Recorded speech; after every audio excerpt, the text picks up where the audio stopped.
ശബരിമലയിലെ സ്വർണ്ണപ്പാളി വിവാദം കേരളത്തിനകത്തും പുറത്തും ഒരേപോലെ കത്തിപ്പടരുമ്പോൾ എന്തു മറുപടി പറയുമെന്നറിയാതെ വിഷം തിന്ന എലിയെപ്പോലെ തലങ്ങും വിലങ്ങും പായുകയാണ് ദേവസ്വം ബോർഡ് അധികാരികളും നമ്മുടെ വകുപ്പ് മന്ത്രിയും മറ്റു പരിവാരങ്ങളും. കിങ്ഫിഷർ മുതലാളിയായിരുന്ന വിജയമല്യ 1998 ശബരിമല അയ്യപ്പന്റെ ശ്രീകോവിൽ തിരുനടയുടെ മുന്നിലെ വാതിൽപ്പാളികൾ തനി തങ്കപ്പാളികൾ പൊതിഞ്ഞ് മനോഹരമാക്കാൻ വേണ്ടി പൊന്നിൻകട്ടകൾ ഇറക്കുമതി ചെയ്ത് നൽകിയത്.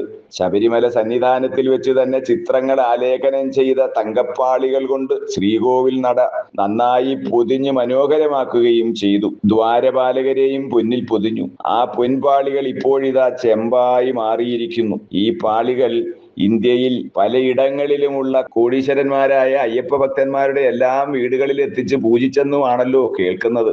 നടൻ ജയറാമിന്റെ വീട്ടിലും പൂജ നടന്നു. പൂജിച്ച് ഗോൾഡൻ പാളി കോപ്പർ പാളിയായി മാറുകയും ചെയ്തു. ആരോപണ വിധേയനായ പോറ്റിയെ വാസ്തവൻ മന്ത്രി ഒരിക്കൽ പോലും കണ്ടിട്ടോ പോറ്റിയുടെ വാക്കുകൾ കേട്ടിട്ടോ ഇല്ല.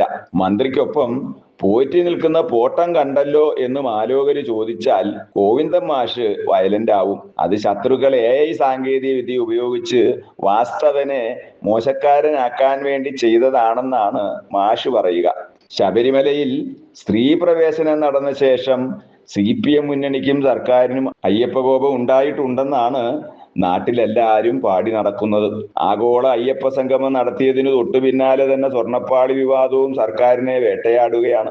ആഗോള സംഗമത്തിന് ഒപ്പം നിന്ന പെരുന്നയിലെയും ചേർത്തലയിലെയും സമുദായ നേതാക്കളെ സ്വന്തം ജാതിക്കാര് തന്നെ അടുപ്പുകൂട്ടി പൊങ്കാലയിടുകയാണ്. രക്ഷപ്പെടാൻ പഴുതില്ലാതെ ഉറുമ്പിൻ കൂട്ടിൽപ്പെട്ട ഒച്ചിനെ പോലെ ഇരു സമുദായ നേതാക്കളും പിടയുകയും ചെയ്യുന്നു. 2026 കൊട്ടക്കണക്കിന് സമുദായ വോട്ടുകൾ നേടി മൂന്നാമതും കേരളം ഭരിക്കാമെന്ന മോഹമാണ് ഇടതുമുന്നണിക്ക് ഇപ്പോൾ ചെളിയിൽ വീണ പായസമായി മാറിയത്. പൊട്ടനെ ചെട്ടി ചതിച്ചാൽ ചെട്ടിയെ അയ്യപ്പൻ ചതിക്കും എന്നാണല്ലോ പഴഞ്ചൊല്ല്.